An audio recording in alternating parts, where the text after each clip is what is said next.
के महान सपूत तमिलनाडु के ही लाल जैसी कुमारप्पा की वाली कोई सरकार है तो तमिलनाडु में डीएमके सरकार है। தேர்தல் அறிக்கையிலே மிக குறைவான அளவு வாக்குறுதிகளை நிறைவேற்றியிருக்கிற கட்சி என்றால் அது திராவிட முன்னேற்ற கழகத்தின் இந்த ஆட்சிதான்। तमिलनाडु के अंदर तमिलनाडु के माताओं बहनों की कोई सुरक्षा की गारंटी नहीं। தமிழ்நாட்டிலே தாய்மார்கள் சகோதரிமார்களுக்கு எந்தவித பாதுகாப்பும் இன்று இல்லை। मित्रों, तमिलनाडु सरकार का एकमात्र उद्देश्य है स्टालिन जी के बेटे उदयनिधि को मुख्यमंत्री बनाना। தமிழ்நாடு அரசின் ஒரே நோக்கம் என்று சொன்னால் அது மு.க. ஸ்டாலின் அவர்களுடைய மகன் உதயநிதி ஸ்டாலின் அவர்களை முதலமைச்சராக்குவது மட்டும்தான்। मैं आज तमिलनाडु की जनता को कहने आया हूं, तमिलनाडु के अंदर अब ये परिवार की राजनीति को समाप्त करने का समय आ गया है। தமிழ்நாட்டின் மக்களிடம் நான் ஒன்றை கூறிக்கொள்ள விரும்புகிறேன், ஒரு குடும்ப ஆட்சி அதற்கு முடிவு கட்டியே தீர வேண்டும், அதற்கான நேரம் வந்துவிட்டது। पहले करुणानिधि जी, फिर स्टालिन जी और अब उदयनिधि। स्टालिन बाबू, आपका ये स्वप्न पूरा नहीं होने वाला है।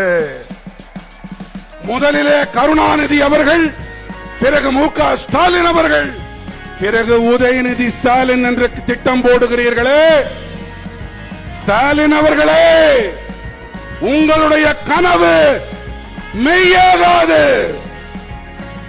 मित्रों, इस बार दीवार पर लिखा हुआ मैं पढ़ पाता हूं कि अप्रैल 2026 में तमिलनाडु में एनडीए सरकार बनने जा रही है। மக்களே, இந்த முறை சுவத்திலே தெளிவாக இந்த சித்திரம் காணப்படுகிறது। 2026 கண்டிப்பாக என்டிஏ தேசிய ஜனநாயக கூட்டணியின் ஆட்சிதான் அமையப் போகின்றது। एआईएडीएमके और भारतीय जनता पार्टी का अलायंस नेचुरल अलायंस है। அகில இந்திய அண்ணா திராவிட முன்னேற்ற கழகம், பாரதிய ஜனதா கட்சி, இந்த கூட்டணி இது ஒரு வெற்றி கூட்டணி। हम 1998 में साथ में चुनाव लड़े। 1998 1998 நாம் ஒன்றாக இணைந்து தேர்தலில் போட்டியிட்டோம்। हम 2019 लोकसभा चुनाव भी साथ में लड़े। 2019 ஆண்டு தேர்தலிலும் நாம் ஒன்றாக இணைந்து தேர்தலில் களம் கண்டோம்। हम 2021 का चुनाव भी साथ में लड़े। 2021 ஆண்டு தேர்தலிலும் கூட நாம் இணைந்தே தேர்தல்களை சந்தித்தோம்। हम 24 का चुनाव अलग लड़े, मगर 24 में बीजेपी और एआईएडीएमके के वोट का टोटल करते हैं तो 36 सीटों पर एनडीए का विजय होता है। 2024 ஆண்டிலே நாம் தனியாகத்தான் தேர்தல்களை சந்தித்தோம் என்று சொன்னாலும் பாரதிய ஜனதா கட்சி, அஇஅதிமுக இரண்டின் மொத்த வாக்குகளை எண்ணி பார்த்தால் நாம் 26 தொகுதிகளிலே நாம் வெற்றி பெற்றிருப்போம்। मित्रों, एक अपप्रचार स्टालिन जी की पार्टी ने चलाया है कि एनडीए तमिल भाषा का विरोध करे। मैं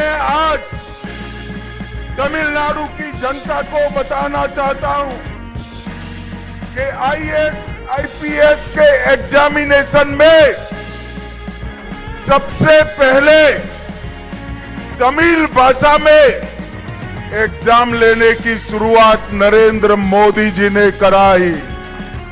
ஸ்டாலின் அவர்கள் என்ன பரப்புரை செய்கிறார் என்று சொன்னால், என்டிஏ அரசாங்கம் நம்முடைய தொன்மையான தமிழுக்கு எதிரானது என்று பரப்புரை அவர் செய்து வருகின்றார். ஆனால் நமது என்டிஏ அரசாங்கம் ஐஏஎஸ் ஐபிஎஸ் தேர்வுகளிலே இந்த அரசாங்கம் தான் முதன்முறையாக தமிழை அறிமுகம் செய்திருக்கிறது. तमिलनाडु के रेलवे स्टेशनों पर तमिल भाषा में घोषणा करने का काम भी नरेंद्र मोदी जी ने करवाया। நம்முடைய ரயில் நிலையங்களிலே தமிழிலே அறிவிப்பு செய்வது என்பதையும் நம்முடைய மோடிஜி அவர்கள்தான் செய்திருக்கின்றார். बनारस हिंदू विश्वविद्यालय में तमिल पढ़ने के लिए सुब्रमण्यम भारती चेयर की शुरुआत नरेंद्र मोदी जी ने की।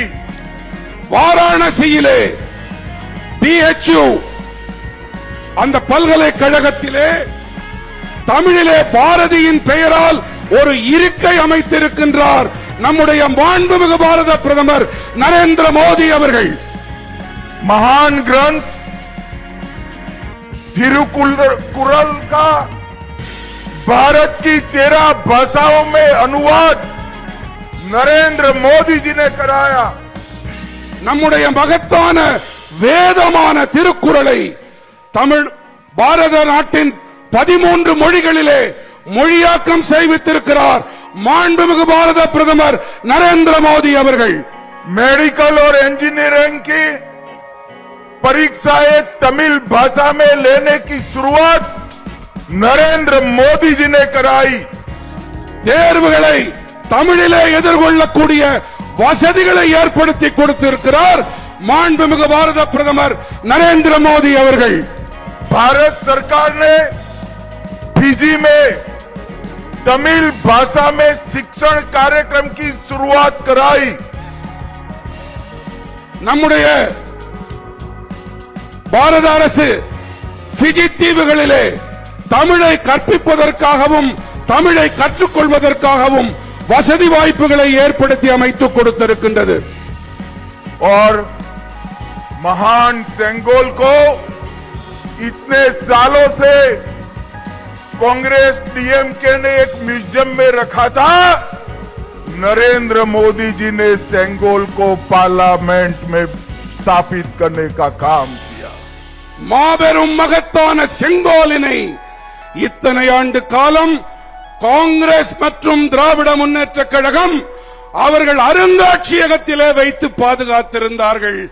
ஆனால் நம்முடைய பாரத பிரதமர் மாண்புமிகு நரேந்திர மோடி அவர்கள்தான் அதனை இன்று நாடாளுமன்றத்திலே